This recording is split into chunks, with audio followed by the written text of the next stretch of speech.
Salut tout le monde, j'espère que vous allez bien. Très heureux de vous retrouver aujourd'hui pour une nouvelle vidéo. On va parler des groupes de la Coupe du Monde, du tirage au sort de la Coupe du Monde 2022 qui a eu lieu aujourd'hui, qui s'est terminé un instant au moment où je tourne. On va donc revenir sur tous les groupes, faire un petit bilan et ensuite j'aurai un petit mot pour vous à la fin.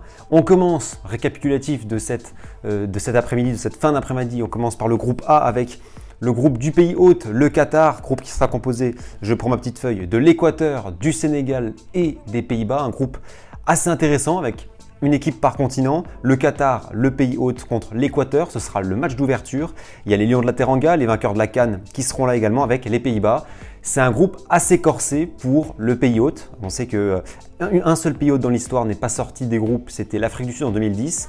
Là, ça risque d'être difficile pour le Qatar. Le groupe B, un groupe très intéressant aussi, mais pour d'autres raisons.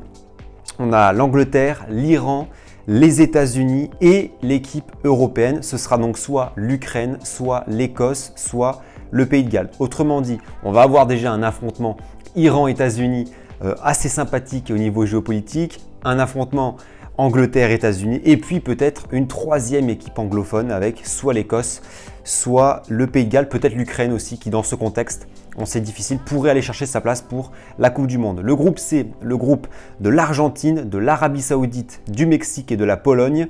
Un groupe assez sympa aussi, mais avec l'Argentine qui va faire office de favori. Je pense que la lutte pour la deuxième place va se jouer entre le Mexique et la Pologne, et puis l'Arabie Saoudite est dans un groupe assez difficile pour elle. On verra ce que ça donne. Le groupe D, c'est notre groupe, c'est le groupe de l'équipe de France, composé d'un autre barragiste. Ce sera soit les Émirats Arabes Unis ou l'Australie, soit le Pérou, le Danemark et la Tunisie. Alors on remarque bien évidemment que c'est quasiment le même tirage qu'en 2018, puisque si l'Australie bat les Émirats Arabes Unis, on aura soit l'Australie, soit le Pérou avec nous, comme en 2018, et on a le Danemark avec nous, comme en 2018. Maintenant, ce n'est pas le même Danemark qu'en 2018, on est bien d'accord. Et on a aussi la Tunisie. Donc, c'est un groupe, c'est un bon tirage pour l'équipe de France, on ne va pas se mentir, c'est un bon tirage. On sait qu'on pouvait tomber sur pire. Là, on a un groupe quand même assez sympathique avec le Danemark, qu'on aura l'occasion de jouer aussi en juin en Ligue des Nations. On passe au groupe E avec un immense choc. Espagne, Allemagne, Japon et puis un autre barragiste, ce sera soit la Nouvelle-Zélande, soit le Costa Rica. Donc un groupe très sympathique. La qualification devrait jouer entre les deux nations européennes, à voir si le Japon peut jouer les troubles fêtes. Même le Costa Rica, on se souvient qu'en 2014, le Costa Rica avait joué les troubles fêtes dans le groupe de la mort contre l'Uruguay, l'Italie et l'Angleterre. On verra ce qu'il en est dans ce groupe, mais ça nous promet déjà un match ultra chaud. Ce sera le plus gros match, cette Espagne-Allemagne. On passe au groupe F. Le groupe de la francophonie en quelque sorte avec la Belgique, le Canada, le Maroc et la Croatie. Un groupe là aussi très intéressant, Belgique-Croatie, deux nations européennes, le Canada qui retrouve la Coupe du Monde 36 ans après et puis le Maroc qui est parvenu à se qualifier contre la République démocratique du Congo. Un groupe assez ouvert pour ce qui pourrait être la deuxième place. La Belgique devrait aller chercher sa première place. Pour ce qui est de la deuxième, on peut dire que c'est assez ouvert. On passe au groupe G avec Brésil, Serbie, Suisse, Cameroun. C'est quasiment le même groupe qu'en 2018. En 2018, il y avait le Brésil avec la Serbie et la Suisse déjà. C'était le Costa Rica à la place du Cameroun. Et là, donc, on a quasiment la même ossature, peu d'originalité en quelque sorte. Mais ça va être un groupe assez intéressant. La première place, on est d'accord que ce sera le Brésil. Pour la deuxième, ça va être assez équilibré. La Serbie a une excellente équipe. Puis surtout, on va avoir Serbie-Suisse, match très intéressant. On sait qu'il y a des Kosovars, Albanais d'origine qui jouent en Suisse, qui vont retrouver la Serbie. Donc ça risque d'être un match intéressant. Je vous rappelle qu'il y avait eu un scandale en 2018, ou en tout cas une affaire avec ces fameux aigles albanais en provocation qu'avaient fait Xhaka et Shaqiri contre la Serbie. On verra ce qu'il en est pour ce mondial là. Mais en tout cas, c'est un groupe assez intéressant aussi. Enfin, le groupe H, le groupe du Portugal, du Ghana, de l'Uruguay et de la Corée du Sud, le groupe de Cristiano Ronaldo. Un groupe là aussi assez ouvert, une nation par continent. Voilà, je pense que Portugal et Uruguay sont au-dessus du lot, mais on verra ce qu'il en est. Alors, quel bilan dresser de ce tirage que vous voyez sur votre écran? Alors déjà, deux choses. Il n'y a pas de groupe de la mort. En tout cas, on n'est pas certain qu'il y en ait un précisément. Le groupe C est assez intéressant quand même le groupe E aussi. Mais il n'y a pas vraiment de groupe de la mort à proprement parler. Le groupe A, moi, je le trouve très intéressant, par exemple. Voilà, c'est plutôt pas mal. Parlons de la France aussi. Ben, voilà, on voit que c'est que c'est un tirage assez à notre portée, on va dire. L'équipe de France championne du monde ne devrait pas, je l'espère, ne devrait pas avoir de mal à sortir de ce groupe. On sait qu'il y a toujours la malédiction du champion du monde qui est en cours. On espère que ça ne touchera pas la France.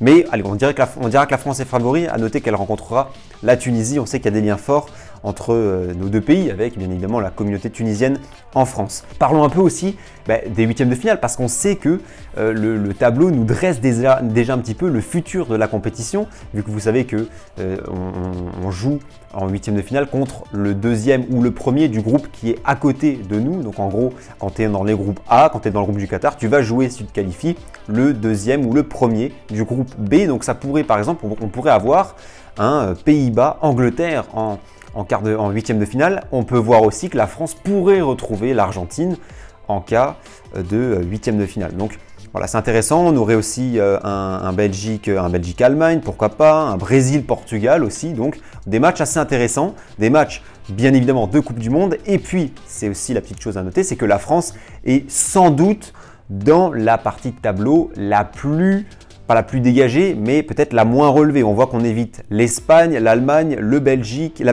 le Brésil et le Portugal qu'on ne pourrait rencontrer que potentiellement en finale. Donc, c'est pas non plus la partie de tableau. Je pense qu'on est dans la bonne partie de tableau. Maintenant, à voir ce que ça va donner. Voilà ce que je pourrais dire de ce bilan de cette phase de groupe. C'est aussi, je dirais, le mondial un peu des retrouvailles. Alors, il y a pas mal de retrouvailles là-dedans. On a parlé de la France, bien sûr, mais mentionnons aussi États-Unis-Angleterre, qui étaient ensemble en 2010, Argentine-Mexique, qui s'étaient affrontés en huitième de finale en 2010.